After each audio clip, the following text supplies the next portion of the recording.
Hi, this is SN Ateek. Hi, this is Aslan Khan. And you're watching Meaningful.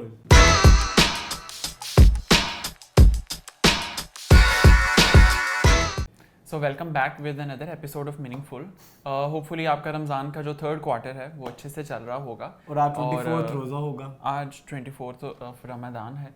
तो I hope कि आपके रोज़े अच्छे से गुजरे होंगे. वैसे रमज़ान के साथ साथ जहाँ आपकी रूटीन थोड़ी सी डिस्टर्ब हो जाती है, जहाँ आपका स्लीप वेक साइकिल थोड़ा सा डिस्टर्ब हो जाता है, आई हैव रियलाइज्ड कि लोगों के ना थोड़ा सा व्हाट शुड आई से जितने वो हरे भरे ओवर द ईयर होते हैं ना, रमज़ान में वो उस तरह की नहीं रहती. हालांकि होनी तो अच्छी चीज़ चाहिए, इबादत करना और वज़ू करना, तो चेहरे पे नूर आना चाहिए जी. लेकिन पता नहीं, मैंने बहुत सारे लोग इस तरह के ड्राइनेस में भी प्रॉब्ली हाँ हाइड्रेशन उस तरह से नहीं होता. और स्किन केयर का ख्याल एक्चुअली यूजुअली नॉर्मली हम मॉइस्चराइजर लगा लेते हैं और फिर वैसे तो नमाज सबको पढ़नी चाहिए, फिर वुज़ू में वो सारा उतर जाता है, फिर उसके बाद हमें लगाना याद ही नहीं रहता. तो शायद बार बार पानी के लेकिन बहुत से लोगों की प्रैक्टिस ये भी है कि जब आप 5 वक्त के लिए वज़ू करते हैं ना, तो फिर उससे आपकी स्किन ऑटोमेटिकली हाइड्रेट हो जाती है. That's true essence, but problem is कि अब वो वाला इन्वायरमेंट नहीं है. जैसे ये एक पुरानी बात है, अब वो इन्वायरमेंट नहीं है. अब तो बहुत तपिश होती है जिससे वो सारा मॉइस्चर जो है वो आपकी स्किन से ड्राई ऑफ हो जाता है या कह लो कि सारा वो चूस लेता है. तो जिसकी वजह से मेरे ख्याल में रमज़ान में आपको स्किन केयर ज़्यादा करनी चाहिए. वैसे तो नॉर्मली भी करनी चाहिए. आई थिंक गर्मियाँ आते ही आपको, गर्मियाँ हो या सर्दियों के अलग कॉम्प्लिकेशंस हैं, गर्मियों के अलग कॉम्प्लिकेशंस हैं, खिज़ा के अलग हैं, बाहर के अलग हैं. जी. लेकिन skin care is very necessary. मेरे से अगर बात करो तो तुम्हें तो पता है मैं तो स्किन केयर एक्सपर्ट हूँ. नहीं ऐसे एक्सपर्ट नहीं हूँ, बट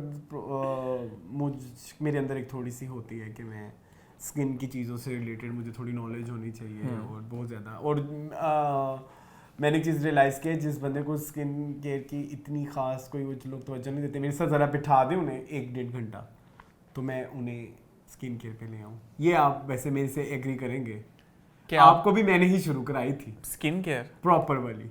बट अब आपको पता है कि उस तरह की रूटीन नहीं है स्किन केयर का. हाँ, लेकिन ज़रूरी है क्योंकि हमारी जो स्किन सेल्स हैं वो रोज होना चाहिए. मैंने बहुत सारे लोगों से ना बात करके देखी है, उनके ना कॉन्सेप्ट ये है कि स्किन केयर की जरूरत तो ना लड़कियों को है. नहीं तो गलत है क्योंकि स्किन तो लड़कों को भी मिली हुई है. मतलब आप देखें, हम यूजुअली अच्छे कपड़े पहनते हैं, अच्छे जूते, उन सब पे इन्वेस्ट करते हैं. हेयर केयर भी एक वैसे तो बहुत ज़रूरी है, उसमें भी हम कभी बात करेंगे. लेकिन स्किन केयर भी बहुत ज़रूरी है. अगर आपकी स्किन फ्रेश नहीं लग रही और आपने वो कपड़े इतने महंगे और बहुत सारे लोगों की ना अजम्पशन ये भी होती है कि जब आप बात करते हैं ना वर्ड स्किन केयर की, since it's a very broad term, तो स्किन केयर से मुराद उनका ये होता है कि शायद ये कह रहे हैं कि हम वो खीरे लगा के आंखों पे बैठेंगे, मास्क लगाएंगे और स्क्रबिंग करेंगे, ये एड ऑन्स हैं. नॉर्मली जो 3 स्टेप्स हैं, एक क्लींजिंग है, सेकंड जो है एक्सफोलिएशन है, and third one is moisturisation. ये 3 बेसिक भी अगर आप सिर्फ नॉर्मली इसको लेके चलते हैं अपनी रूटीन के साथ, तो आपकी स्किन देखना कभी भी प्रॉब्लम. और बहुत ज़रूरी है. अब आजकल स्किन बहुत जल्दी जल जाती है, कुछ लोगों को एक्ने होती है. और स्किन केयर से पहले एक जो चीज़ सबसे ज़्यादा समझना बहुत ज़रूरी है, वो ये है कि आपकी स्किन टाइप क्या है. मैं एक चीज़ हमेशा कहता हूँ कि आपने हमेशा स्किन केयर करने से पहले अपनी स्किन को समझना बहुत ज़रूरी है. मतलब आप किसी के कहने पे कह देंगे कि फलाने ने वो प्रोडक्ट यूज़ किया और वो उसके फेस पे सूट कर गया, तो मैं भी वही ले लूँ. तो फिर प्रॉब्लम इस होता है कि हो सकता है उसकी ड्राई स्किन हो और उसने जो है कुछ ऐसा प्रोडक्ट यूज़ किया जिससे जिसमें ज़्यादा क्रीम्स वगैरह कह लो कि ज़्यादा ऑयल बेस्ड होगा.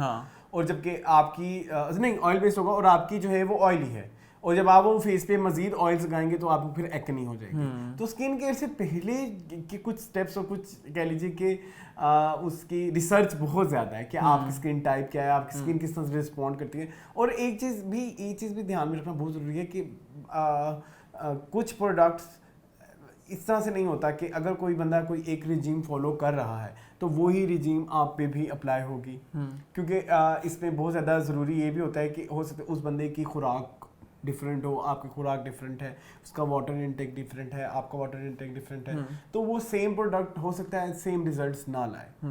एक तो ये भी रीज़न. सेकंड जो रीज़न मुझे इसमें नजर आता है उसमें जीन्स का भी बहुत बड़ा हाथ होता है. लाइक कुछ लोगों के स्किन पे बहुत जल्दी ऑयल आ जाता है, मतलब नॉर्मल रूटीन से ज़्यादा, कुछ की कॉम्बिनेशन किसकी ड्राई, ठीक है, तो इस पे भी तो मैं हमेशा हर एक इंसान को ये मशवरा देता हूँ, किसी की कही हुई बात या किसी की सुनी सुनाई बातों पे बिलीव ना करें। आप खुद थोड़ा रिसर्च करें, जाके देखें आपकी स्किन टाइप कौन सी है, आपको खुद ही पता लग जाएगा। अगर आपकी स्किन बहुत ज़्यादा ड्राई है तो वो ड्राई साइड है, अगर आपकी स्किन कुछ भी चीज़ लगाने से इच करती है तो ये सेंसिटिव है, अगर आपकी स्किन जो है आपकी स्किन पे बहुत ज़्यादा एक्नी होती है और बहुत ज़्यादा ऑयली है तो फिर आपकी ऑयली स्किन है, मतलब आपके फेस से बहुत ज़्यादा ऑयल निकलता है। या एक होती है कॉम्बिनेशन स्किन, उसके बारे में आपको पता है? नहीं, आप प्लीज बताएं। क्यों? आपको पता है? नहीं ऑडियंस को तो नहीं ना पता। उसमें क्या होता है, जो आपका टी जोन होता है, यानी कि ये नाक से लेके फॉरहेड, ये ऑयली होता है और जो ये एरियाज होते हैं वो ड्राई होते हैं। सो मेरी जो स्किन टाइप है इट्स कॉम्बिनेशन, क्योंकि मुझे ये मेरा टी जोन जो है वो ऑयली है और जो मेरा ये चीक साइड्स हैं ये ड्राई हैं, तो उनके लिए प्रोडक्ट्स डिफरेंट होते हैं। तो स्किन केयर के पहले अपनी स्किन के बारे में जानें और फिर जाके उससे रेलेवेंट आप कोई सस्ता वाला भी प्रोडक्ट लेंगे ना, अपनी स्किन टाइप से मैच करता होगा, तो वो रिजल्ट आपको महंगे वाले देगा। सो स्किन के बारे में और भी कई बातें हैं। आप फेशियल्स के लेके इतने सारे मिसकंसेप्शंस हैं। मेरे जो डॉक्टर हैं, जो वैसे मेरा वो नॉर्मल जो सैलून वाला फेशियल होता है जिसके मुंह पे रगड़ा लगाए जाते हैं, वो कितना नुकसानदेह होता है। और वो जो कुछ स्क्रब्स होते हैं कितने हार्श होते हैं स्किन पे, जब वो करते हैं तो आपकी स्किन रेड हो जाती है। सेंसिटिव स्किन ना भी हो तो रेड हो जाती है। वो रीज़न ये होती है कि आप अपनी स्किन सेल्स के साथ जुल्म कर रहे होते हैं। तो उनका एक बेस्ट हल होता है हाइड्रा फेशियल, जो नॉर्मली मैं मंथ में एक दफ़ा कराता हूँ। अच्छा, अब ये भी एक मिथ है, बड़े बड़े सैलून्स कहते हैं आप 15 दिन बाद करें, लेकिन जबकि आपके सेल्स जो हैं उनकी रिक्वायरमेंट 1 महीने बाद की है, क्योंकि आप उनको डीप डाउन जाके क्लींजिंग करनी होती है। अगर आपसे बार बार करेंगे तो आपके पोर्स ओपन हो जाएंगे, फिर वो और गंद चला जाएगा। सो इस तरह की मिसकंसेप्शंस लोगों के बारे में को लेके चेंज करना, मतलब एक पूरी साइंस है और एक बहुत बहुत ब्रॉड टॉपिक है स्किन केयर। लेकिन मजीद में क्या कहूँ, मैं और बहुत कुछ बोल सकता हूँ इसके ऊपर। अगर आपको अपनी वैसे आप थोड़ा, आपकी वैसे स्किन की क्या रिजीम है? स्किन केयर की यार मेरी स्किन की रिजीम तो बड़ी सिंपल सी है। मेरा एक नोशन ये है कि जो कुछ भी आप अपने चेहरे के ऊपर लगाते हैं ना, वो एब्जॉर्ब अगर होता है तो याद रखिएगा कि वो निकल कर बाहर भी आता है जी। तो don't apply too much on your skin whatever you are using. तो कुछ लोग होते हैं कि वो आपको ना on and off different ingredients बता देते हैं, यार तुम ना इस तरह करो, एलोवेरा लगा लो, टमाटर लगा लो, तो खीरा लगा लो, तो उसके बाद बेसन लगा लो, तो उसके बाद मुल्तानी मिट्टी भी लगा लो, शहद लगा लो, ये लगा लो, है ना। तो वो इस तरह होता है कि वो इंसान जब ये सारी चीजें लगाता है ना, तो फिर वो फ्रूट चाट ही बनी होती है उसकी। ऐसे है। तो व्हाट आई थिंक इज के आप इन इंग्रेडिएंट्स के बारे में पढ़ें। जो हनी है ये ह्यूमैक्टेंट होता है, ये आपकी स्किन से ना मॉइस्चर आपकी स्किन में लाता भी है, लेकिन अगर ये एनवायरनमेंट से मॉइस्चर लेकर आता है तो आपकी स्किन से भी कुछ हद तक मॉइस्चर लेता है।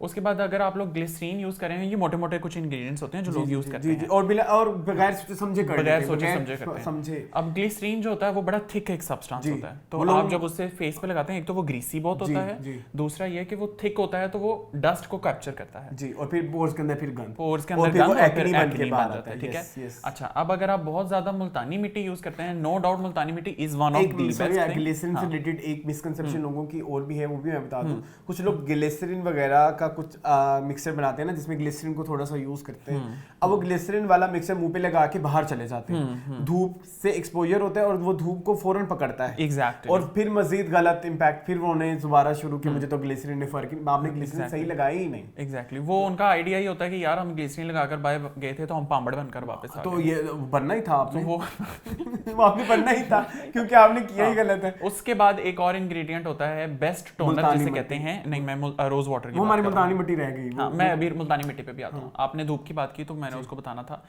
कि rose water no doubt is the best toner, लेकिन उसको लगा के आप धूप से एक्सपोजर जब आप करेंगे तो वो आपकी स्किन को डार्क करता है। यस यस, ये भी एक मिसकंसेप्शन है। तो वो आप देखें कि आपने रोज वाटर कब लगाना है। हाँ, अगर आप रात को सो रहे हैं तो आप रोज वाटर जरूर चेहरे के ऊपर अप्लाई करें। और रोज वाटर हर एक के लिए जरूरी नहीं है, किसी के लिए नहीं भी जरूरी। हाँ, किसी को डिफरेंट टाइप ऑफ टोनर चाहिए होता है। सिर्फ इसीलिए कि वो रोज वाटर है तो हम कहते हैं कि जी अप्लाई टू ऑल। हाँ ऐसा नहीं है, मतलब ऐसा नहीं है। जो अक्सर एक ये भी मिथ है ना कि देसी टोटके हैं तो अगर फायदा नहीं तो नुकसान नहीं है, फायदा और नुकसान भी अलग अलग है। एग्जैक्टली ठीक है, तो इसलिए आप इसको इस तरह से केयरफुली चूज करें। हाँ अब अगर आप मुल्तानी मिट्टी लगा रहे हैं तो नो डाउट मुल्तानी मिट्टी is one of the best ingredients, हम सबने पढ़ रखा है। वो एक्सफोलिएशन भी करती है, वो स्किन वाइटनिंग भी करती है किसी हद तक, ठीक है, वो आपकी स्किन से वो स्किन के जो नई सेल्स होते हैं वो रीजनरेट करती है। अब बेसिकली वो टाइटनिंग में हेल्प करती है और वो बेस्ट हल होता है उन लोगों के लिए जो लोगों की स्किन ऑयली होती है। एग्जैक्टली अब ड्राई स्किन वाला लगाएगा, आप सोचे जैसे उसने बेसिकली वो मट्टी है, मट्टी जिस तरह चूसती है पानी को, ड्राइनेस को। अब आप मुल्तानी मट्टी लगाएंगे तो ऑयली वालों के लिए तो वो एक नेमत है। अब ड्राई वाला उसको देखे, वो कहते हैं ना देख के मुंह पे लगाएगा तो ड्राई को तो वो और ड्राई कर देगी, रहा सहा जो भी अंदर मॉइस्चर होगा वो भी खत्म हो जाएगा। बिल्कुल ऐसे ही होगा जिस तरह बासी कड़े को बाल आ जाए, कोई फायदा नहीं होगा। मतलब आपने एक चीज, मेरी एक सराइकी की कहावत है कि किसी के गाल लाल है ना तो अपने मुंह पे चपेड़े मार के नहीं लाल करने। एग्जैक्टली। तो आपने अपने हिसाब से, और हर बॉडी हर स्किन टाइप डिफरेंट होती है। हर एक की बॉडी हर प्रोडक्ट को डिफरेंट तरीके से रिस्पॉन्ड, इवन तुम्हारी ड्राई स्किन है और मेरी भी ड्राई स्किन है फॉर एग्जांपल, और जो प्रोडक्ट तुम यूज करोगे और वो मैं यूज करूंगा उसमें भी जमीन आसमान का फर्क होगा। सो आपने आप पे ये टाइम देना है। और इसको मैंने अरसान से ऑन एंड ऑफ ये बात की है कि हम स्किन केयर के ऊपर, हमको बहुत बड़े स्किन केयर प्रो नहीं है, एक्सपर्ट्स नहीं है, लेकिन हमें ऐसा लगता है कि शायद नॉर्मल लोगों से हमारा थोड़ा मुझे ऐसा लगता है मुझे नॉर्मल लोगों से थोड़ा ज्यादा पता है। हाँ, तो हम उन इंग्रेडिएंट्स के बारे में बात कर सकते हैं। प्लस ये कि वो सारे इंग्रेडिएंट्स जो है ना वो हमने अपनी लाइफ में ऑन एंड ऑफ अप्लाई करके देखे, हमें पता है किस पॉइंट पे वो क्या डेंजर कॉज करता है। अब जैसे वो शीट मास्क आ गए तो वो भी और वो अच्छे खासे एक्सपेंसिव होते हैं और हम जो है वो लगा के तो लगता है ओह फेस जो है ना ग्लो कर रहा है, बहुत अच्छा। हो सकता है वो केमिकल आपके फेस के हिसाब से ठीक ना हो, आपके स्किन के हिसाब से ठीक ना हो। और एक बहुत बड़ी मिथ, एक लास्ट मिथ है वो बता दूं।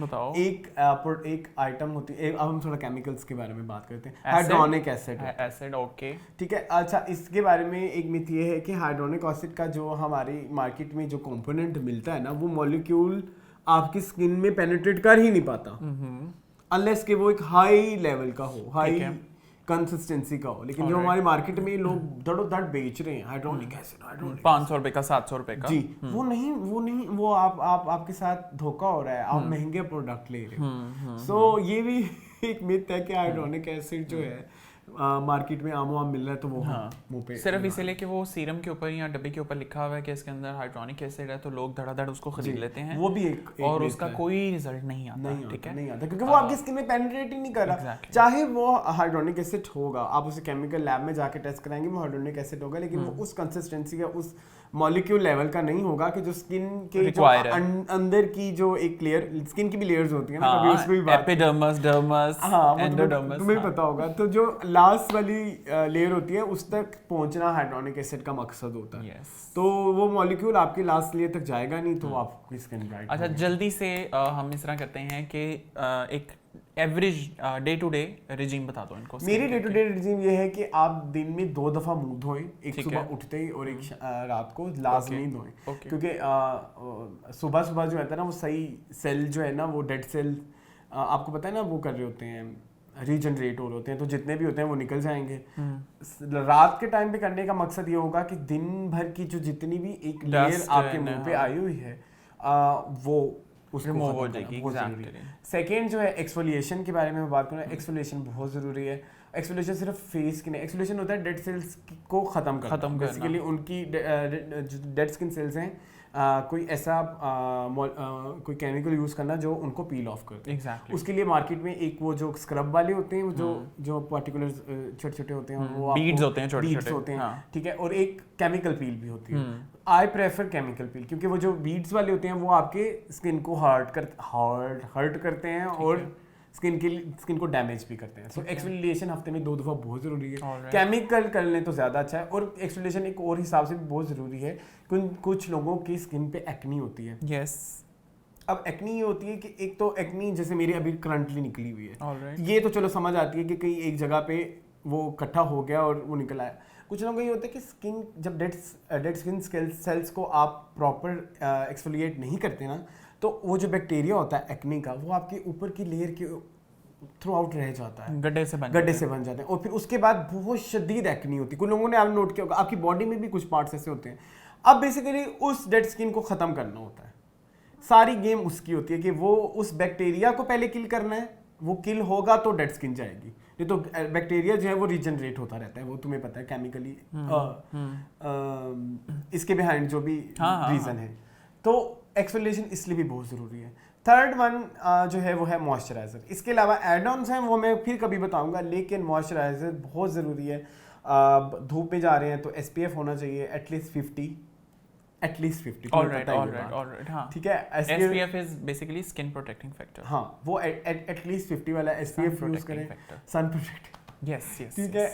और अगर रात को सो रहे हैं मुंह धोने के बाद आप मॉइस्चराइज कर लेना, ये मेरी बेसिक रेजिम है। ऑलराइट, बाकी मंथ में एक दफा हाइड्रा फेशियल। मैं अरसलान वाली कोई रूटीन जो है वो फॉलो नहीं करता, क्योंकि मैं अरसलान के साथ नहीं रहता। आपने कमेंट्स में पूछा हम साथ रहते हैं, अगर हम साथ रहते होते तो हम शायद एक दूसरे की स्किन केयर रूटीन फॉलो करते, लेकिन हम दोनों की स्किन थोड़ी सी डिफरेंट है। हाँ, थोड़ी सी डिफरेंट है। मेरी नॉर्मल स्किन केयर रूटीन ये होती है कि सुबह उठकर मुंह धोया, और मुंह धोने के बाद आपने एक नॉर्मल मेरे पास एक मॉइस्चराइजर होता है, मेरा वाटर बेस्ड मॉइस्चराइजर होता है, यू नो दैट, क्योंकि मेरी स्किन ऑयली नहीं है, मेरी ड्राई है, तो मैं वो वाटर बेस्ड मॉइस्चराइजर जो है उसको यूज़ करता हूँ।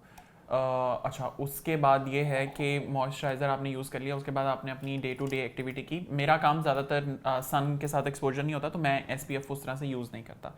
अच्छा, उसके बाद मेरा एक ये होता है कि रात को सोने से पहले मेरी एक नाइट क्रीम होती है जो मैंने लाजमी लगानी होती है।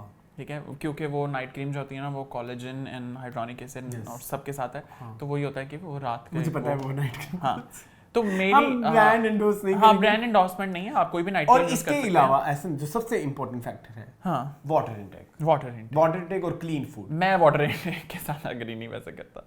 दैट्स ट्रू, होगा ट्रू, लेकिन वाटर इनटेक से स्किन बहुत अच्छी होती है यार। मेरा इस तरह का अपना मानना है, क्लीन फूड बहुत मैटर करता है। वाटर इनटेक ना, मुझे इस तरह लगता है कि अगर पानी पीने से स्किन सबसे अच्छी होती ना, तो सबसे खूबसूरत मछलियां होती, क्योंकि वो रहती ही पानी में, या मैं घर की टंकी में। बड़ा फजूल जोक है, घास फूस खाने से वजन कम होता तो सबसे कमजोर भैंसें होती हैं। ये फजूल बात है। या मैं पानी की टंकी में बैठा होता। मुझे इस तरह लगता है कि आपको पानी सिर्फ उतना पीना चाहिए जितनी बॉडी की रिक्वायरमेंट है। कुछ लोग पता है क्या करते हैं, वो वॉशरूम से निकलते हैं 2 घड़े पानी के फिर पी लेते हैं, या कुछ लोग फिर आधे घंटे बाद उनको पानी आता है। किनका कह रहे हैं? होते हैं, मतलब मेरे आसपास मैंने देखे हैं ऐसे बहुत सारे लोग। वो पानी नहीं, I am not talking about you, उनको ये नहीं पता कि आपकी डेली की रिक्वायरमेंट पानी की कितनी है। 11 ग्लास पानी के लोग 40-40 ग्लास भी पी रहे हैं पानी के, तुम्हें पता है, दिन के। और वो अजीब सी टंकियां बन के घूम रहे होते हैं पानी की। तो इतना पानी आपकी रिक्वायरमेंट नहीं है, गुर्दों को इतने कॉम्प्लेक्स में ना डालें, ठीक है, उन्हें भी जीने दें। इतनी क्लिनजिंग पानी नहीं कर पाता। हाँ, लेकिन अपने आप को हाइड्रेट रखें, मॉइस्चराइजर यूज़ करें और नाइट क्रीम यूज़ करें, और हफ्ते में 1-2 बार एक्सफोलिएट कर लें। और ये कि अपने ना वाइट हेड्स का बहुत ख्याल रखें। हाँ, बहुत ज़्यादा भी नहीं रखना, बहुत ज़्यादा ही आपने इसमें टेंशन में नहीं आना कि वो पोर्स खुल जाएं। हाँ, ये भी होते, ऐसे लोग हैं। आप नाखून मार के मेरे पास आए हो कि तुमने कहा था वाइट हेड्स रिमूव करने हैं, लेकिन देखभाल की तरह, ठीक है। बहुत अच्छी डिस्कशन हो गई। कभी और कोई प्रॉब्लम हो तो जरूर बताएं। I am like the Zubaida of my family. Doctor Nikat Chaudhary से हमने बात की है स्किन के बारे में। अब हम अपना मीनिंगफुल का आगाज करते हैं। बहरहाल स्किन केयर से रिलेटेड आई विल ट्राई कि हम एक सेगमेंट भी कर सकें। जिस तरह लोगों को फैशन के बारे में आगाह करना जरूरी है, लोगों को इन चीजों के बारे में भी आगाह करना बहुत जरूरी है, राइट। तो कभी टाइम मिला तो फुर्सत से हम इसके ऊपर और लंबी डिस्कशन करेंगे। अभी हम लोग करते हैं मीनिंगफुल का बाकायदा आगाज। आपके लिए लेकर आते हैं सबसे पहली न्यूज़ है एक हमारे एक्टर हैं टीवी के, उमर शहजाद जिनका नाम है। आप लोग उनको आजकल बेशतर ड्रामाज में देख रहे होंगे, लेकिन हम तुम में भी हैं, मेरे हमसफर में भी हैं। खुरम जिनका ड्रामाई नाम है, उनका असली नाम जो है वो है उमर शहजाद। उमर शहजाद ने रिसेंटली एक इंटरव्यू के दरमियान बैठकर ये चीज़ रिवील की कि उनको द फेमस मूवी ए दिल है मुश्किल में फवाद खान का जो रोल था वो ऑफर हुआ था। So I got offered ए दिल है मुश्किल, but not the character that Imran Abbas played, the character that Fawad Khan played. ये एक कैरेक्टर है जो कि एक डीजे है, सही है, he's a cool guy, this guy has all the scenes with the main heroine. अब मैंने कहा यार करण जौहर है, उसकी मेन हीरोइन भी कोई जाहिर सी बात है तो दीपिका होगी या फिर इस तरह की होगी। तो मैंने कहा 5 सीन्स भी हो 4 सीन्स भी हो, मैंने कहा यस आई गॉट इट है ना। तो लोगों को थोड़ी सी इसके बारे में डिटेल्स दो। बेसिकली वो ये बताना चाह रहे थे कि उनका कोई एक ड्रामा था जो कि जी जिंदगी पे आया। जब जी जिंदगी इंडिया में चलना शुरू हुआ था ना, तो हमारे स्टार्स को काफ़ी प्रोजेक्ट्स ऑफर हुए, ठीक है। तो उन्होंने कहा कि उनको यश राज के कास्टिंग डायरेक्टर जो हैं शानू, पूरा नाम मुझे नहीं आता, ठीक है, शानू समथिंग करके है, उन्होंने कॉल की कि हम आपको ऐ दिल मुश्किल के लिए कास्ट करना चाहते हैं, ठीक है। अच्छा, अब मेरा प्रॉब्लम सबसे पहले यहाँ से आता है कि Dharma is separate, Yash Raj is separate. तो यश राज का कास्टिंग डायरेक्टर धर्मा के लिए क्यों कास्टिंग करेगा? ऐसा होता है? अगर मेरा ख्याल है 2 डिफरेंट डायरेक्टर्स ने मिलकर कहा, आजकल वो भी होता है ना, को डायरेक्शन भी आई हुई है, को डायरेक्शन, बट आई थिंक उसके लिए करण जौहर का ही नाम आया था, करण, हाँ, लेकिन उसने कहा कि मुझे शानू समथिंग ने किया जो कि YRF जो यश राज फिल्म्स हैं उसके कास्टिंग डायरेक्टर, ठीक है। तो उनकी तरफ से कॉल आई और उन्होंने कहा कि हम आपको एक रोल ऑफर करने लगे हैं ऐ दिल है मुश्किल में, जो फवाद खान का कैरेक्टर, इमरान अशरफ का नहीं, हाँ, फवाद खान का जी। सो उस पे फिर आजकल बड़ी चर्चा हो रही है। तो आप उनका जी जिंदगी पे जो ड्रामा आया था ना, उसकी बेसिस पे, ठीक है, तो आप क्या कहेंगे इसके बारे में? यार उमर जो हैं वो अच्छे एक्टर तो हैं ही हैं, अच्छे सिंगर भी हैं, जी जी जी, ठीक है। लेकिन आई थिंक कि कभी मूवीज में हमने, मेरा ख्याल है, उनको इतना नहीं देखा है। जमानी फिर नहीं आनी 2 में थे वो, मेरा मतलब है उस हिसाब से ज्यादा मूवीज में नहीं आते, बड़ी सिलेक्टिव से कम मूवीज में आते। इसके बारे में भी उन्होंने एक बताया ना, क्या उन्होंने बताया उस इंटरव्यू में कि मेरे बारे में इसलिए भी मुझे रोल नहीं दिया जाता कि वो कहते हैं कि you are too fit for the character. तो ये तो अच्छी चीज है। क्या मतलब? बुरी चीज है? क्यों? उनके मुताबिक, हाँ, उनके मुताबिक उनको, हाँ, कुछ लोग इस तरह के होते हैं कि वो किसी वो कहते हैं कि वो बहुत पैशनेट है अबाउट एक्टिंग, वो एक्टिंग के बहुत सारे प्रोजेक्ट्स करना चाहते हैं, लेकिन उन्हें बहुत सारे प्रोजेक्ट्स इसलिए ऑफर नहीं किए जाते कि वो कहते हैं कि you too fit for the character. और फिर उन्होंने बहुत रोना भी डाला कि भाई मैं अपनी बॉडी पे जो वर्क की है, मैंने मेहनत की है और कोई नहीं करता, और उनकी बॉडी से नजर भी आता है, ठीक है, लेकिन स्टिल मुझे उस तरह से नहीं लिया जाता। वहाँ के लोग मुझे अप्रिशिएट कर रहे हैं। उन्होंने इंडियन क्रू के साथ जवानी फिर नहीं आनी 2 में काम किया, तो उन्होंने कहा कि आपकी बॉडी बहुत ऋतिक रोशन और टाइगर श्रॉफ जैसी है, यहाँ हमने पाकिस्तान में किसी की ऐसी बॉडी नहीं देखी। तो कहते हैं, फिर उन्होंने कहा इन सब के बावजूद मुझे रोल ऑफर नहीं होता। That's bad, that's really bad, क्योंकि ही इज माशाल्लाह ही इज वेरी फिट, ठीक है। और ड्रामाज में मेरा ख्याल है जिस तरह की उनकी वो लुक आती है वो भी बहुत अच्छी और लेकिन एक चीज़ ऐसा मैं फिर यही कहूँगा कि फिट होना ठीक है, आप फिट हैं, आप अपने लिए फिट हैं ना, लेकिन जब आप एक्टिंग करते हैं, मतलब जब आपको कोई रोल ऑफर होता है तो उसमें जो है कभी कभी आपको इतना फिट नहीं भी दिखना होता, हाँ, कभी वो डिमांड नहीं भी होती कैरेक्टर वो कहता है कि ना, वो कहते ही हैं कि मुझे अगर नॉर्मल एक कैरेक्टर मिले तो नॉर्मल लोग भी तो फिटनेस फ्रीक हो सकते हैं, लेकिन वो यही भी कह रहे थे कि जिस तरह के कैरेक्टर्स आजकल जैसे दीवानगी था या खुदा और मोहब्बत है या एक वो हम देखते थे मुश्ताक, उस तरह के कैरेक्टर्स अगर वो मुझसे करवाएं और मैं जैसे फिटनेस फ्रीक हूँ तो वो मैं ज़्यादा अच्छा कर सकता हूँ। मतलब फिर कहते हैं अगर मेरी बॉडी के हिसाब से मुझे नॉर्मल नहीं मिलते तो फिर जो बॉडी रिक्वायरमेंट वाले रोल्स हैं वो भी मिलने चाहिए, तो वो भी नहीं मिलते। I think it's an opinion, और ओपिनियन जो होता है टू ईच हिज ओन, सबका अपना अपना है। बट उन्होंने ऐ दिल मुश्किल की क्यों नहीं? अप्रोच तो किया, फिर उसके बाद उन्होंने रिजेक्ट कर दिया ना। क्यों? करण जौहर ने फिर नहीं दिया, ऑडिशन फेल हो गया होगा, उन्होंने ऑनलाइन ऑडिशन किया और फिर वो शायद फेल हो गया। मुमकिन है, लेकिन मे बी उन्होंने अपनी किसी सर्टेन रीज़न की वजह से खुद ही ना आ गए। सर्टेन रीज़न मुझे नहीं पता क्या। अच्छा, हाँ, मतलब हो सकता है ना कुछ भी यार, लेकिन ये है कि उमर शहजाद एक अच्छे एक्टर तो हैं ही, अच्छे सिंगर भी हैं, तो उनका आपको अच्छी लगती है उनकी एक्टिंग? हाँ, मुझे अच्छी लगती है उनकी एक्टिंग। तो फिर मेरे हमसफर में इतना क्यों तोड़ते फोड़ते हैं उन्हें? मेरे हमसफर में खुरम की एक्टिंग को आप क्यों इतना तोड़ते फोड़ते हैं? एक्टिंग नहीं, कैरेक्टर को। अच्छा। मुझे खुरम का कैरेक्टर जो है ना वो है भी थोड़ा शेडी सा, नेगेटिव सा कैरेक्टर है, बट हम तुम में उनका कैरेक्टर बहुत अच्छा भी है, एक लेक्चरर का, तो वो एक अच्छी चीज़ है। लेकिन बहरहाल ये है कि दुआ करते हैं कि उन्हें, हाँ, दुआ करते हैं कि वो अब अगर करना चाहते हैं इस तरह के क्रॉस बॉर्डर प्रोजेक्ट्स करना चाहते हैं तो उनको मिलने चाहिए। नहीं, वो भी उन्होंने कहा कि मैं क्यों नहीं करूंगा, डेफिनेटली करने चाहिए।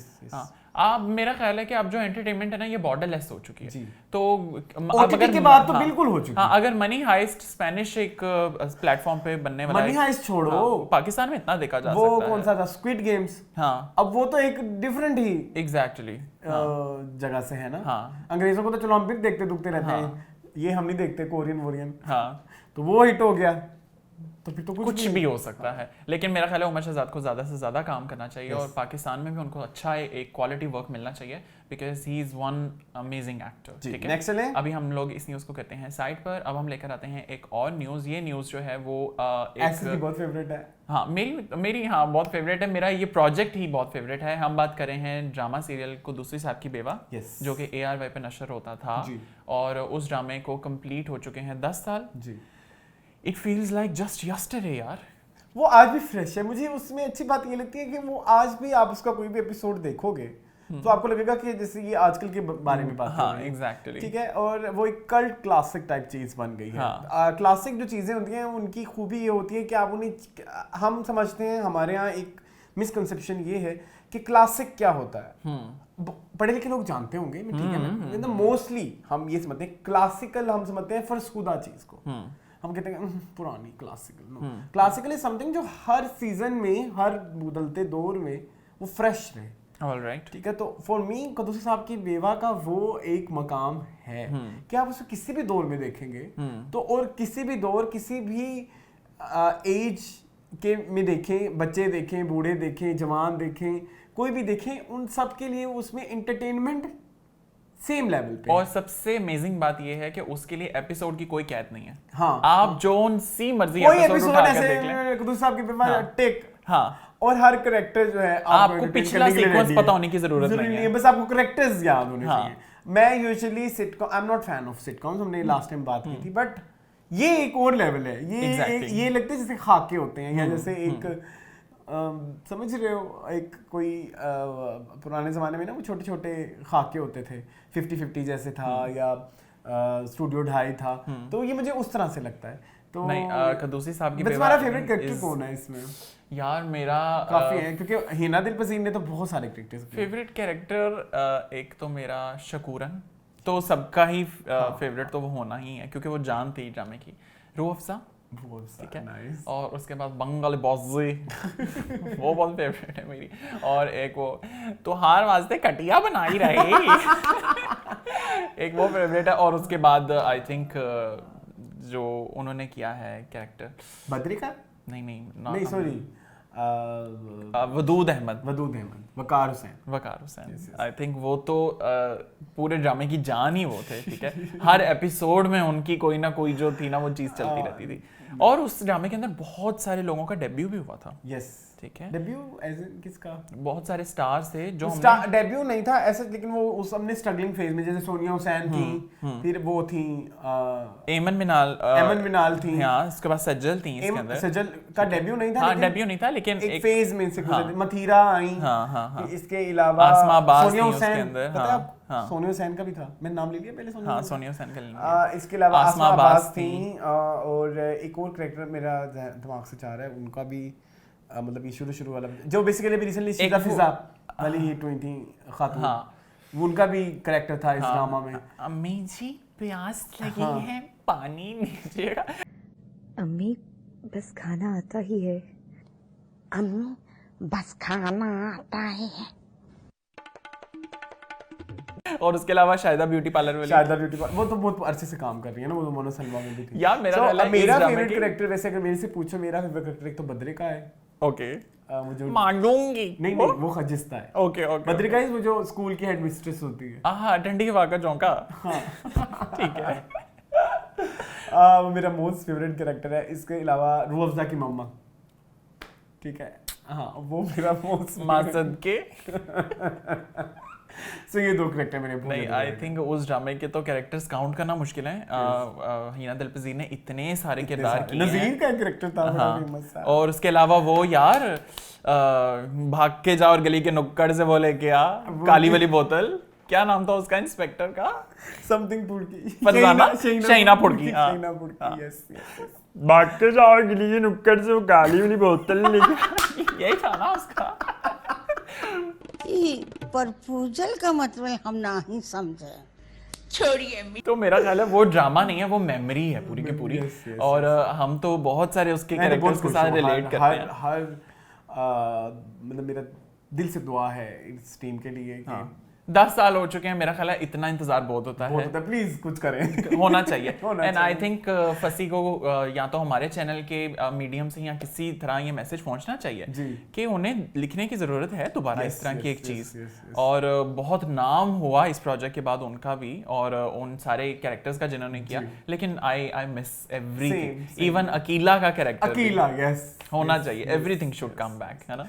तो चलो अब इस न्यूज़ को भी हम लोग करते हैं साइड पर। अब हम लेकर आते हैं एक थर्ड न्यूज़। ये थर्ड न्यूज़ जो है ये हमारी बड़ी प्यारी सी एक स्टार हैं साहिबा जी, और जो कि हमारी बड़ी प्यारी सी एक्टर हैं निदा यासिर, और उनका एक बड़ा प्यारा सा मॉर्निंग शो होता है और प्यारे से मॉर्निंग शो में बहुत प्यारी सी बातें होती हैं और बहुत सारी प्यारी सी बातें, खबरों की जीनत बनती हैं। तो इस बार निदा यासिर के शो में क्या चीज़ थी जो सामने इस बार ये हुई कि जब वो आई और निदा के वही सवाल, ये क्या कर रही हो, फलाने क्या कर रही हो, तो मतलब तो बात मुझे तुम्हारी 2 बेटे हैं, तो कभी बेटी की ख्वाहिश नहीं हुई?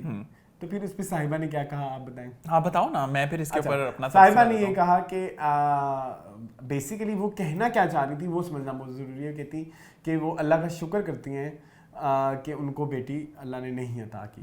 मुझे शौक था कि मेरे बेटे ही हों।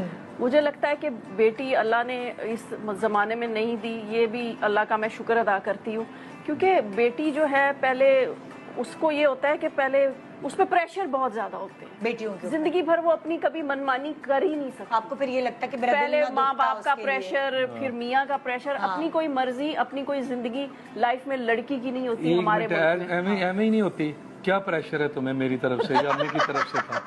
बेहतरीन जिंदगी नहीं, मतलब अपनी मर्जी नहीं कर सकता। नहीं, आप अपनी मर्जी से शादी नहीं की, अपनी मर्जी से रह नहीं रहे, मतलब बड़ी एफर्ट करनी। देखिए ये तो खुश नसीब है ना, वो लड़की का नसीब बेसिकली तो नसीब अल्लाह सबकी बच्चियों के नसीब अच्छे करे, रब्बे कायनात अपने हबीब के लेकिन मुझे वो लगता है कि ये जो बॉयज है ना वो अपनी मर्जी कर सकते हैं, और मेरा दिल चाहता है कि मैं लड़का होती, अपनी मर्जी करती। अब उसके बिहाइंड रीजन कहती वो ये कहती कि बेटियों के लिए बहुत मुश्किलात होती हैं। सो इस बात के ऊपर थड़थड़ीड मच गई। फिर उसके बाद उन्होंने इस बात को भी कहा कि उनको बेटी की भी ख्वाहिश है, लेकिन जिस तरह की बेटियों के नसीब होते हैं उससे डर लगता है। फिर जवेरिया अब्बासी जो कि उनकी एक अच्छी फ्रेंड है, जवेरिया जलील अब्बासी कह रहा था, उन्होंने भी ये कहा कि मैंने साहिबा को रोते हुए देखा है अपनी बेटी के लिए, बेटी की ख्वाहिश के लिए। तो क्या कहोगे इसके बारे में? यार मैं एक तो और लोगों ने भी ये कहा, लोगों ने बहुत कहा कि ये किस तरह का है, ये तो अरब में जा रहे हैं वापस, और हम मतलब अरब कह रहा हूँ क्या बोलते हैं, ज़माना जहलियत में जा रहे हैं। और फिर लोगों ने कहा कि डमनेस की हद है। नहीं, मुझे वैसे साहिबा के उस इंटरव्यू से इस तरह की चीज़ फील नहीं, और स्पेशली व्हेन साहिबा ने खुद क्लैरिफाई कर दिया उस चीज़ को, वो तो फिर वैसे ही ख़त्म हो गई न्यूज़। लेकिन ये है कि लड़का हो या लड़की, अल्लाह की रहमतें हैं दोनों अल्लाह की रहमतें हैं। अल्लाह जैसे खुश करना चाहता है उसे बेटा नवाज देता है, और जिससे खुश होता है उसको बेटी जैसी रहमत से नवाजता है। लेकिन ये मेरा ख्याल है कहीं ना कहीं ये बात ज़रूर है कि पेरेंट्स जो होते हैं ना वो बेटियों की जो एक जर्नी होती है ना उससे बड़े कंसर्न होते हैं। बल्कि माएँ तो बेटियों के पैदा होते ही उनके शादी के ख्वाब देखने लग जाती हैं। जबकि रैमो ने इस चीज़ को बार बार वो भी किया कि भी तुम्हें कौन सी इजाज़त नहीं दी गई हर चीज़। मैंने देखा था। फिर उसके बाद उन्होंने ये भी कहा कि जब रात के टाइम मेरे दोनों बेटे मेरे पाँव दबाते हैं साहिबा ने, तो रैमो ने कहा कि मुझे तब जो है एक बेटी याद आती है। जो बेटियां जो होती हैं ना वो बेटियां वाकई ही अल्लाह की रहमत होती हैं। बहुत सारी वो भी उन्होंने फिर एक वाकया ये भी कोट किया कि सऊद कि घर बेटी है, उनकी बेटी है ना जन्नत, तो उनकी अपने बेटे के साथ बहुत अच्छी एक बॉन्डिंग है। तो मैं मिस करता हूँ जब मेरे ऐसे। तो खैर साहिबा की जिस बात को तोड़ा मोड़ा गया, मुझे तो वो तोड़ मरोड़ ही लगती है।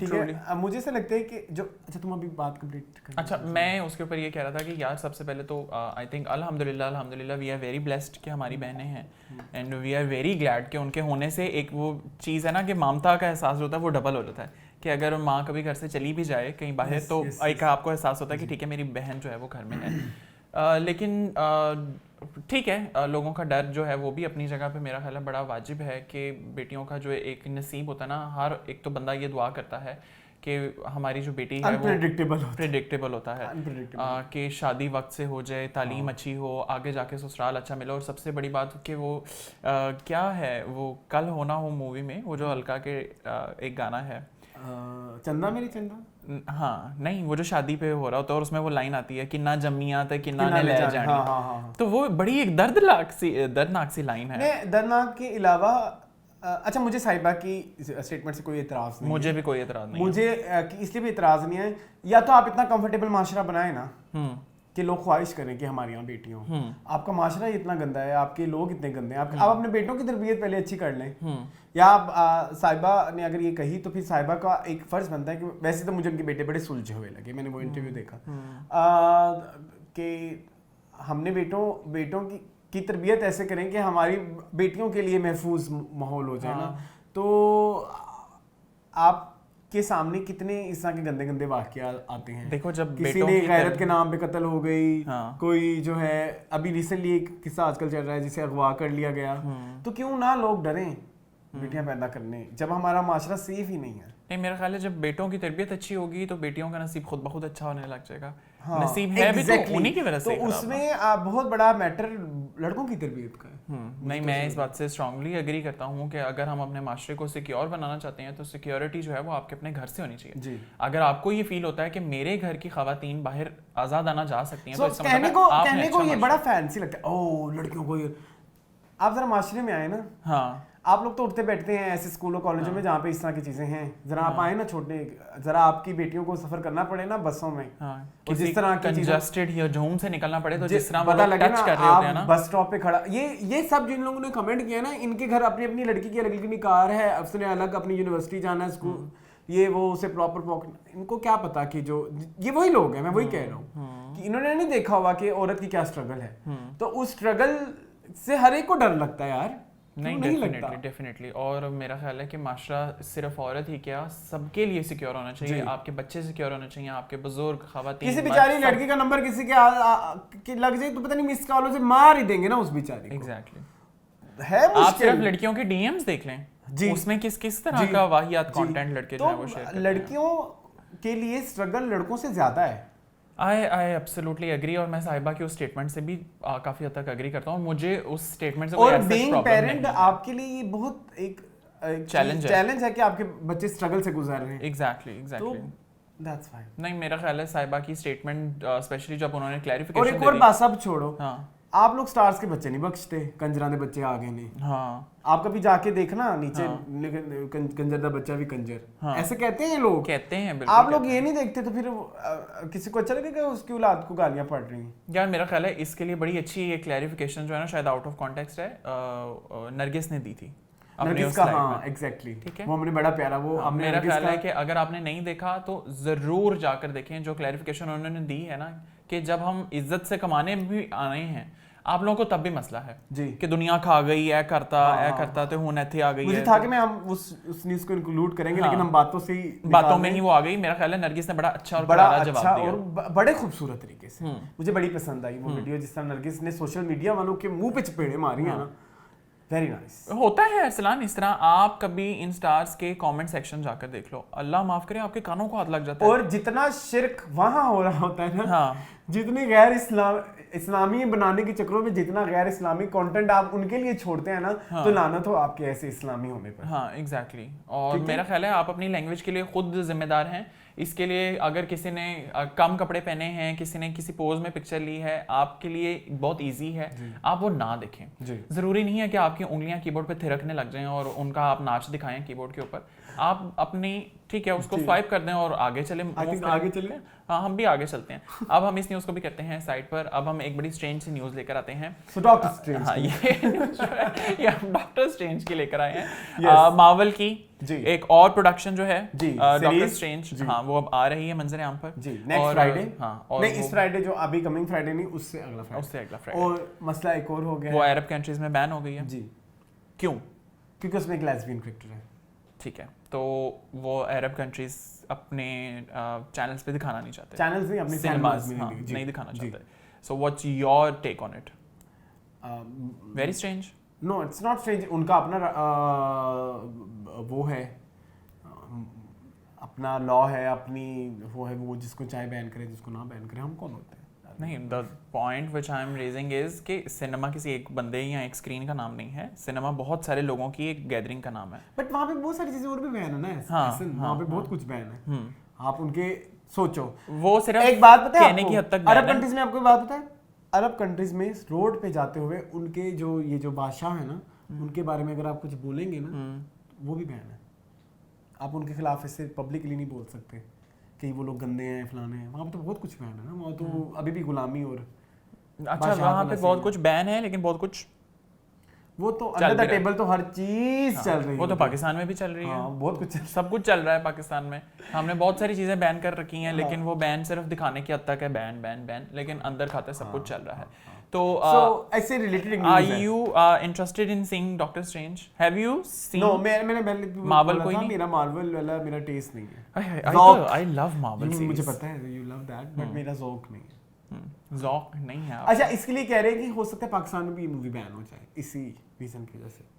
जावेद इकबाल जैसी फिल्म बैन होगी तो ये भी हो ही जाएगी। बट जावेद इकबाल और उसका कॉन्टेक्स्ट बड़ा अलग अलग है। तो वो तो छोटा कॉन्टेक्स्ट। जावेद इकबाल जो है वो उसमें अदारों की बहुत इंसल्ट दिखाई गई है। बट इसमें लेस्बियन कैरेक्टर है, ओ माय गॉड।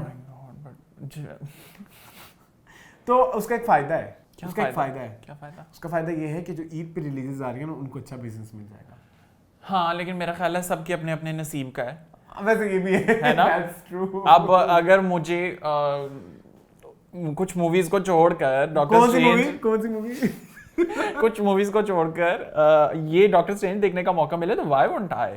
हाँ, लेकिन मैं तो देखूंगा। लेकिन पाकिस्तानी सिनेमा की बका भी होनी चाहिए ना। पाकिस्तानी सिनेमा की बका हमारे जाने से नहीं, अच्छा कंटेंट आने से होगी मेरी जान। ठीक है, तो अगर पाकिस्तान में आई डॉक्टर स्ट्रेंज तो I will for sure going, और अगर डॉक्टर स्ट्रेंज पाकिस्तान में नहीं, घबराना नहीं, देखने तो जा रहे हैं ना, अपने स्टार को तो सपोर्ट करेंगे। हाँ, मैंने तो 5 शो देखनी है, तो मुझे तो उस बात से ही बहुत ज्यादा चक्कर आ गए। चले लेट्स सी। अब हम इस न्यूज को भी करते हैं साइड पर। अब हम लेकर आते हैं एक थोड़ी सी जरा कंट्रोवर्शियल एंड मीनिंगफुल, हाँ कंट्रोवर्शियल एंड सियासी गुफ्तगू। आप आजकल देख रहे होंगे, सबसे पहले तो I love my Lahore. Lahore ने एक ग्राउंड ब्रेकिंग, रिकॉर्ड ब्रेकिंग एक जलसा, जिसमें एक इतनी मैसिव गैदरिंग हुई है। तो आप लोग प्लीज कुछ ना बोलिएगा, पर्सनल ओपिनियन हर एक डिफरेंट हो सकती है। इसमें वो पीटीआई सपोर्टर है, पर्सनल ओपिनियन बकवास करते हैं ना लोग। अगर पीटीआई सपोर्टर है तो गालियां नून वालों की तरफ से, नून सपोर्टर है तो पीटीआई की तरफ से गालियां। मैंने ये नहीं कहा कि I love PTI, neither I said कि I love PMLN, I just said कि लाहौर में एक इतना मैसिव एक क्राउड हुआ है जो कि एक रिकॉर्ड ब्रेकिंग अपने आप में था। आपके और मेरे पॉलिटिकल नजरियात अलग अलग हो सकते हैं, और ये हमारा डेमोक्रेटिक राइट है। हाँ, डेमोक्रेटिक राइट है। तो हम जिसको मर्जी हाँ, मुल्क चाहे उतना डेमोक्रेटिक होना हो, लेकिन हमारा चैनल डेमोक्रेटिक है। वैसे नहीं है। हाँ, तो मैंने इसीलिए कहा है ना, लेकिन हमारा चैनल पूरी तरह से जमहूरी है। जी, जमहूरी। तो अब जलसे में आप सबने देखा कि जलसे में क्या हुआ, कितनी आगे लगी। हाँ, आगे लगी जलसे में, मतलब और वो आगे जो है वो बहुत दूर तक गई। कुछ लोगों को जलसे के बाहर आगे लगी कि इतना बड़ा जलसा क्यों हो गया? आग की लपटों ने उन्हें जुनून वाली आग थी। हाँ, तो बताओ कुछ, दोनों साइडें, दोनों तरफ है आग बराबर लगी। हाँ, स्टोरी बताओ जी। क्योंकि मिशी खान जो है, हम उन्हें टिकटॉक पे देखते हैं आजकल, और सोशल मीडिया पे हम बहुत ज़्यादा देखते हैं, सोशल मीडिया पे बहुत ज़्यादा एक्टिव भी है, और वो एक ट्रू फैन है इमरान खान की, और वो बहुत सपोर्ट करती हैं इस पूरी लीग को। लेकिन एक औरत जो है, उसको पता नहीं क्या एक मसला है कि वो उठ के किसी भी स्टार पे तनकीद कर देती है, और वो औरत है रेहाम खान। वो कहती हैं क्या ये वही औरत नहीं जिसको मैंने अपनी फिल्म जनान में फुप्पो कास्ट किया था? तो उन्होंने बेसिकली तीर लगाने की कोशिश की। फिर उसके जवाब में उन्होंने फिर मिशी खान ने बहुत कुछ कहा रेहाम खान को।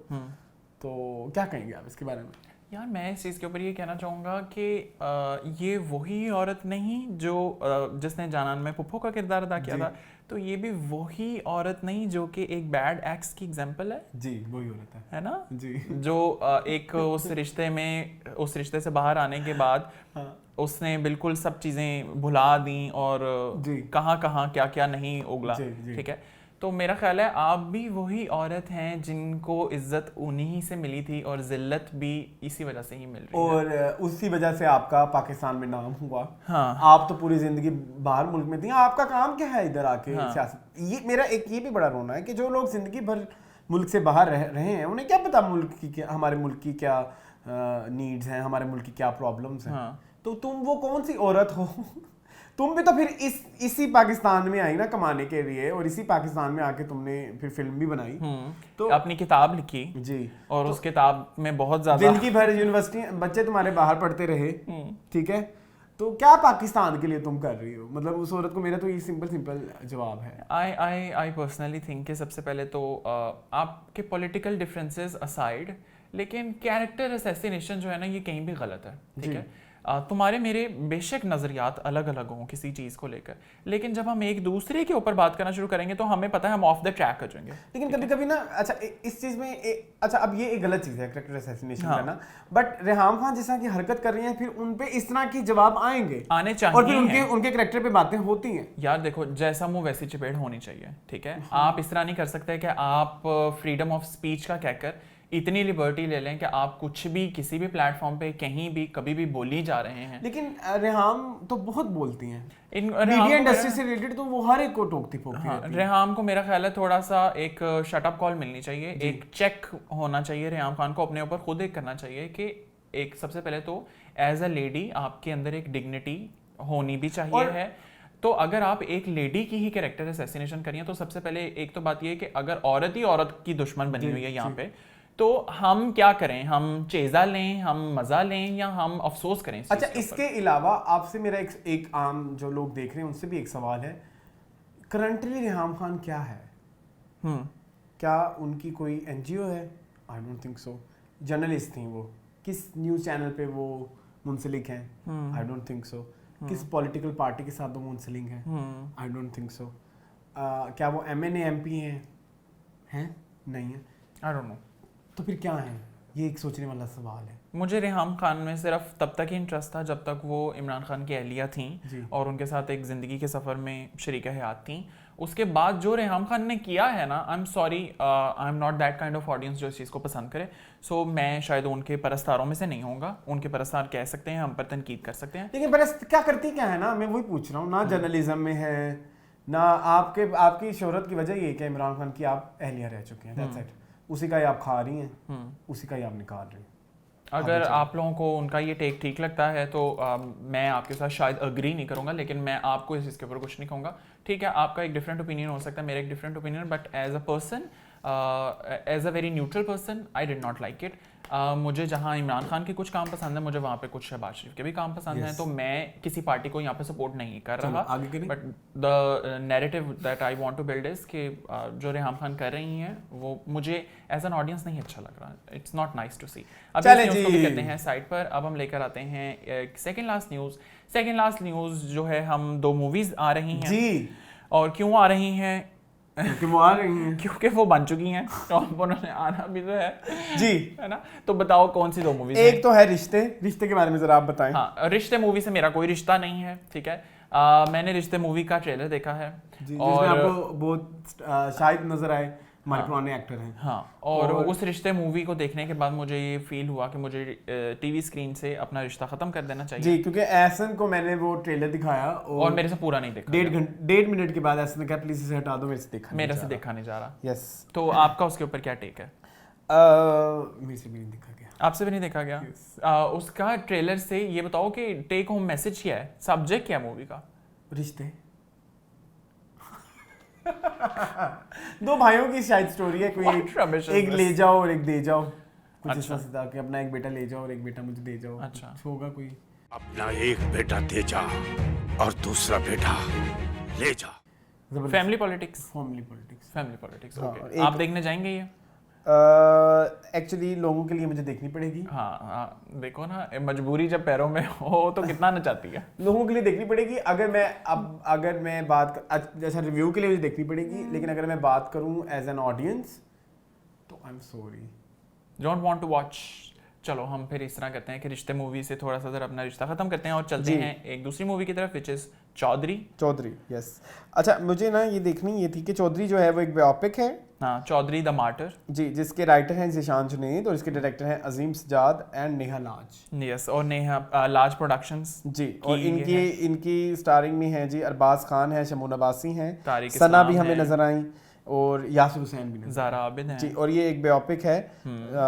चौधरी एक कराची के कोई एक गैंग वाले थे जो कि जिन्होंने हेल्प की पुलिस को ये सारे गैंग्स वगैरह को वो करने के लिए। ऑलराइट तो फिर उसमें जर्नलिज्म भी कुछ थोड़ा इंक्लूड किया हुआ है। अच्छा, ट्रेलर से मुझे फिल्मी फील आई, मुझे भी आई।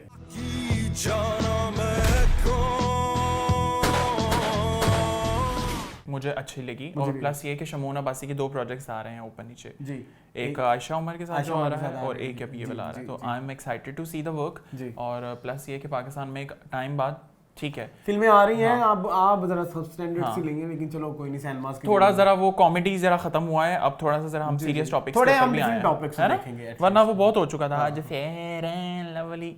चलो खैर, अब हम मुझे वो भी चाहिए एसन, क्या वो चटपटा भी चाहिए। I am that kind of film तो बनती ही इन सारे कमर्शियल भी चाहिए। हाँ, फिल्म के थाल में ये सब होना चाहिए, कॉमेडी, रोमांस, थ्रिलर, एडवेंचर, सब बनाएंगे तुम्हारे लिए फिल्में कैसे। ठीक है, वो ही हिट होगी बस। ठीक है, अभी हम इस न्यूज़ को करते हैं साइड पर। अब हम लेकर आते हैं the last news which is movie of the week. अच्छा, मूवी ऑफ द वीक इस वीक करने से पहले हमने बड़ी कोशिश की कि कोई मूवी हम जो है आ जाए लेटेस्ट और उसको हम देख लें, लेकिन मैंने इस दौरान कुछ मूवीज देखी, तो मैंने रियलाइज किया कि मैं एक मूवी आप लोगों को रिकमेंड करूं। मूवी बता, वो मूवी मैंने भी नहीं देख रखी, सो करो recommend। अच्छा, वो मूवी जो है वो है 10 कहानियां। Okay, is it a season like 10 कहानियां? सीजन, जो ये एक मूवी है जिसमें 10 स्टोरीज हैं, शॉर्ट स्टोरीज। ओके, और बड़ी अच्छी, 9 स्टोरीज तो बहुत अच्छी हैं, और 10वीं जो है ना वो थोड़ी सी बोरिंग है। ऑलराइट, ठीक है। क्या हुआ?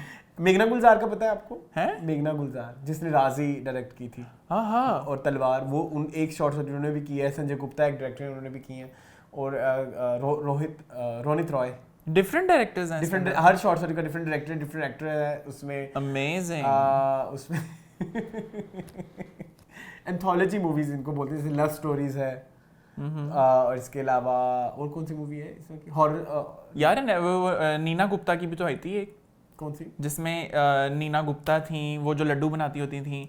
जी, हमने देखी थी, है ना? जी। और फिर वो एक और थी जिनको घर में हरासा किया जा रहा था, क्या नाम था उनका? वो भी एक मूवी थी, आप सही पहुंच गए हैं, लेकिन तो वही मैं कह रहा हूँ कि वो इस तरह की एक मूवी है, आप लोग जरूर देखें। इसमें 9 जो स्टोरीज हैं वो बहुत अच्छी हैं, मुझे तो बड़ा मजा आया था। 10वीं थोड़ी सी बोरिंग। इनको बताओ कि कौन से प्लेटफॉर्म पे अवेलेबल है? यूट्यूब पे अवेलेबल है, ठीक है। और नाम दोबारा बता दो। 10 कहानियां। 10 कहानियां।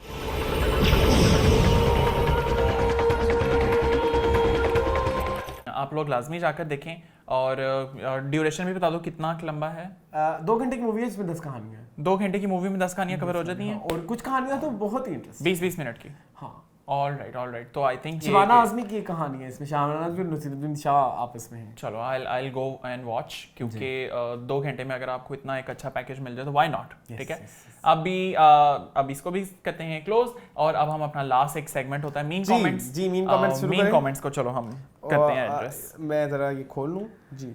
मीन कमेंट्स में जो हमारे पास सबसे पहले कमेंट्स हैं वो है हमाद के। वो कहते हैं, बाय द वे ये बैकग्राउंड में वॉलपेपर है या ओरिजिनल लाइट्स हैं? ये ओरिजिनल लाइट्स हाँ, ये ओरिजिनल लाइट्स। टॉपिक्स पर डिस्कशन कब आएगी, कोई सेगमेंट लाए न्यू? ऐसन, ये आप बताएं। ऐसा के लिए दो शोज के लिए टाइम निकालना बहुत मुश्किल है। मेरे लिए 2 शोज के लिए बड़ा मुश्किल है। मैंने पहले भी कहा है कि इस तरह करते हैं कि हम इस लेगेसी को अब किसी और को देते हैं, और हम थोड़ा न्यू एक वेंचर के ऊपर चलते हैं डिस्कशंस पे। लेकिन मेरे डायरेक्टर साहब जो है वो भी एग्री नहीं करते इस पे। चलो, तो सोचते हैं। I am a directors actor. अच्छा, उन्होंने एक किस दिन मेरा ब्याह होगा, बहुत अच्छा एक रमजान ड्रामा था। यस, नो डाउट, बहुत अच्छा था। उसमें फैजल कुरैशी ने एक लड़की का कैरेक्टर प्ले किया था, बड़ा मजेदार कैरेक्टर था। अच्छा, इसके बाद जो है दबीरुल हसन के 2 कमेंट्स हैं। वो कहते हैं, बहुत सारा प्यार और दुआएं आप दोनों को। मैं अंग्रेजी में लिखा था, मैंने उर्दू में तर्जुमा किया। आपको भी बहुत सारा प्यार और बहुत सारी उन्होंने कहा, you both look so good today, माशाल्लाह, I love the vibe of this cardium yellow shirt. Cadmium yellow shirt. Cadmium क्या होता है? Cadmium is an element, periodic table में एक एलिमेंट होता है कैडमियम। ये तो बहुत लस्ट्रस। अच्छा, आर नहीं था, मुझे लगा कार्डियम लिखा। No, it's lustrous. And Arsalan, अगर मैंने दोपहर का कमेंट सही ट्रांसलेट किया है। And Arsalan, your chunri OMFG। Oh my god. अच्छा, love it. I love it. Dildar सिद्ध कहते हैं, निर्मा ये वेरी क्लासी लक्स परफॉर्मेंस, तड़प रहा है दिल मेरा, तड़प। अच्छा, और फिल्म्स लाइक आशिकी खेल नहीं, राजा पाकिस्तानी मैंने मूवी देखी हुई है। उसका एक बड़ा मशहूर गाना मैं आप लोगों को अक्सर लगाता हूँ। मैंने राजा हिंदुस्तानी देख रखी है। उसमें वो गाना नहीं था, यार सोनिया लुटी गई जे फकीरनी, अच्छा मैंने ये हम बताएंगे थोड़ा सा इसमें। ओके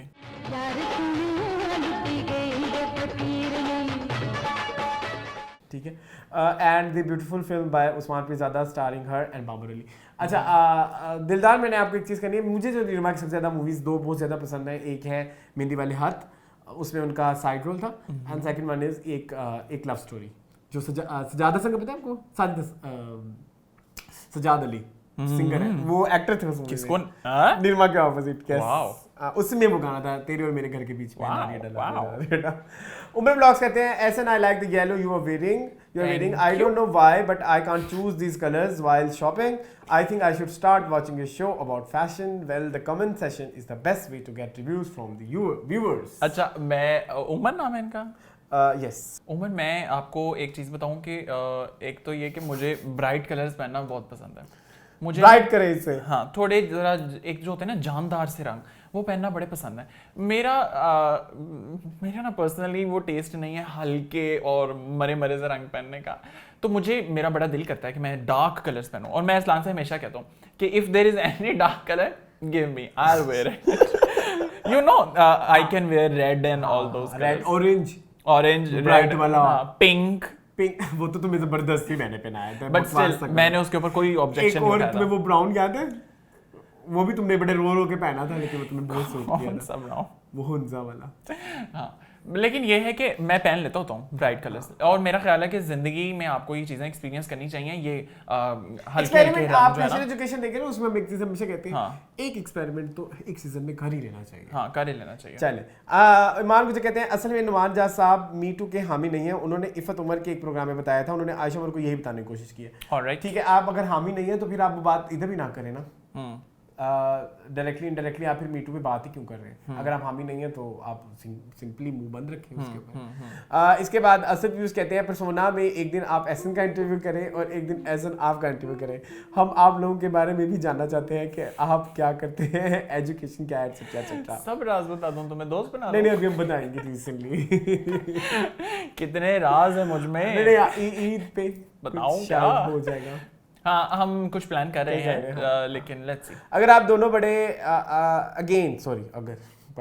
अगर आप दोनों बड़े हैंडसम लग रहे हैं। आज तो बाहर आई हुई है शो में, ऐसे लग रहा है जैसे थोड़ी देर के बाद पतंग बात सचना सॉन्ग चलने का और पतंग उड़ते नजर आएगी। आज भी असलान का स्टाइल बेस्ट है। Thank you so much Asad. आज फिर मत कहना कि मैं तो नहा के नहीं आया। नहीं मैं नहा के आया था, आज भी नहा के। हाँ, नहाना बहुत ज़रूरी है अपने लिए और दूसरों के लिए। फिर वो कहते हैं पुराने वक्तों में यार ये चीज़ें भी तो नहीं थी, बर्गर पिज़्ज़ा फजूल चीज़ें जो आजकल हम खाते हैं ऑफिस में रात में। और यस, ये मैंने पूरा पढ़ा था। You're right. ये हम बात करते हैं। मिडनाइट क्रेविंग्स तो हमें भी होती हैं। बहुत होती है। सुंदरम झा ने कहा है waiting for RRR and KGF 2 review कभी आएगी, देखेंगे तो जरूर करेंगे। सुंदरम आपके लिए लाजमी करेंगे, आपके लाजमी थोड़ा सा जरा स्केड्यूल करें उसको। इसके अलावा उन्होंने मुझे लास्ट टाइम उनका एक लंबा सा कमेंट आया था जिसमें बहुत सारे सिंगर्स थे, उनके पता लग गया था आपने सिंगर्स के नाम लिए हैं, बट नंबर्स क्या थे? नंबर्स की बात समझ में आया जी। इसके अलावा असद ने एक और कमेंट किया, लोगों का रमजान में वेट कम होता है और मेरा इस दफा बढ़ रहा है और मेरी सारी शर्ट्स और पैंट काफ़ी तंग हो गई हैं। असलान आप तो कहीं से मोटे नहीं लगते, फिर क्यों डाइट करें? आई थिंक मैं अपनी मोटेपन की एक तस्वीर लगा देता हूँ, इधर लगा देता हूँ। इनको बताओ कर क्यों रहे हो? क्योंकि मुझे फिट दिखना है। कितना फिट? यार आपको मेरे जितना फिट नहीं, तुम्हारे जितना मैंने बहुत बदतमीज हो तो। That's all? नहीं, अभी सलमान जहीर के कमेंट से काफी अर्से बाद आए हैं। उन्होंने कहा है, सलमान जहीर कहते हैं कि very good discussion you both did on diet, mood swings, all that. Our food this is so inorganic. Mostly we can't get all the minerals, vitamins from our daily routine food. One have to have multivitamin supplements in order to fulfill body's whole nutritional need. Her episode में same ऐसी शुरू में थोड़ा बहुत किसी भी daily life routine topic पर थोड़ा एजुकेशनल बातें प्लीज बताया करें। आज हमने की है, और जब हमें हमारे कैमरामैन ने बताया कि आपने 20 मिनट ले लिया तो हमें टेंशन हो गई। 20 मिनट इसी में चले गए। एसन सेड राइट द वर्ड लोटा फॉर सच मतलब pressed politician. Arslan raised very good point on politics that we voted this people for PTI for Imran Khan. They themselves were were and are nothing. They got vote on the name of PTI and Imran Khan, not on their own credibility so far. अब की बार vote सोच समझ के कीजिएगा जी। सलमान से again कहते हैं thanks a lot Arsalan for your love and concern, stay blessed. मैं अगेन कहता हूँ हमारे देखने वालों को कि सलमान की मदर की तबीयत खराब थी, उनके लिए दुआ करते हैं, अल्लाह उनको ठीक है, हेल्दी कर दे जल्दी। अच्छा अब एक जो है वो करना बहुत ज़रूरी है, क्या वो है हाफ सुरीले का एक कमेंट, उसमें ज़रा लंबी बहस है। वो कहते हैं kind of sad episode, kind of sad episode, ये क्यों था तुम बताओ, मुझे भी नहीं पता भाई, हमने तो बड़ा निर्मा वाली सीधी की वजह से होगा शायद, किसकी वजह से, बिल्की सीधी, उनकी डेथ हो गई थी ना। निर्मा वाली news very old, moment share this on what's the 411, ये तो ऐसा नहीं था, क्लैरिफिकेशन दो इन्हें। हमने ट्यूसडे को लगाई और उनकी वीडियो आई थी ऑन थर्सडे, जबकि हमने अपने इंस्टाग्राम पेज के ऊपर ये न्यूज़ बहुत पहले शेयर की थी और हमारी न्यूज़ के बाद गैलेक्सी पे न्यूज़ आई थी।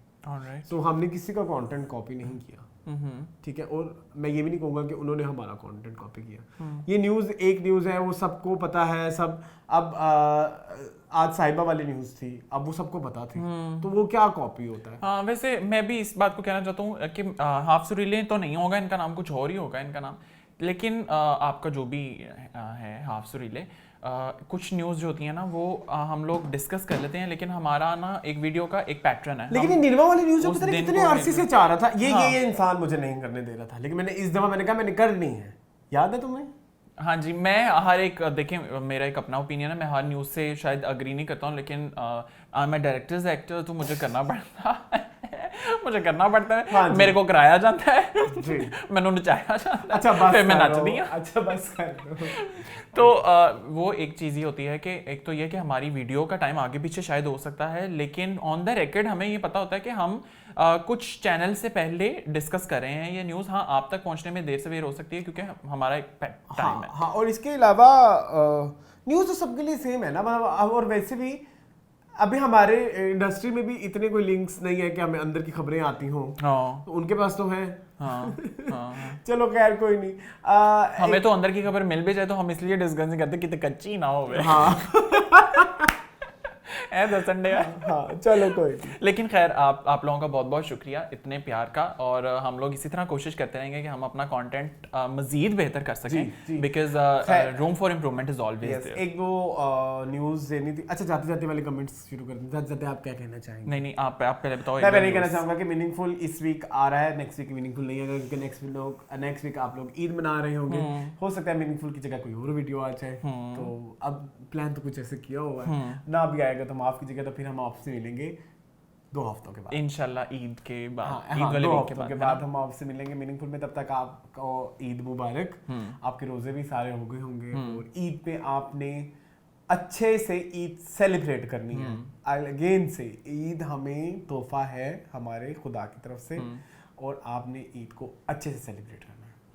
मैं भी ये कहना चाहूँगा, ये हमारा रमज़ान का शायद लास्ट आपके साथ एक एपिसोड होगा, लेकिन हम रमज़ान के बाद भी आपके पास आएंगे। लेकिन मीठी ईद की आपको मेरी तरफ से और मेरे पूरे चैनल की तरफ से मीठी ईद की बहुत बहुत एडवांस मुबारकबाद।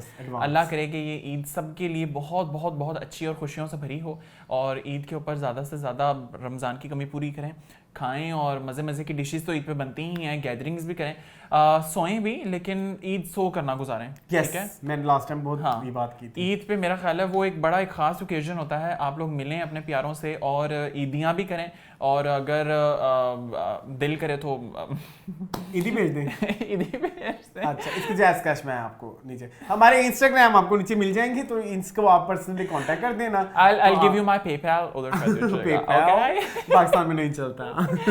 आप कर देना, मैं यूएस से मंगा लूंगा। ओके, ठीक है। लेकिन अपना बहुत सारा ख्याल रखिएगा, और ईद पे अच्छी से ड्रेसिंग कीजिएगा, और अगर आपके पास हमारी इंस्टा हो तो हमें अपनी पिक्चर्स भी लाजमी भेजिएगा, क्योंकि हम तो आपके साथ, हमें नहीं लगता कि कोई व्यूअर्स वाला रिश्ता है, हमें तो लगता है फैमिली वाला रिश्ता है।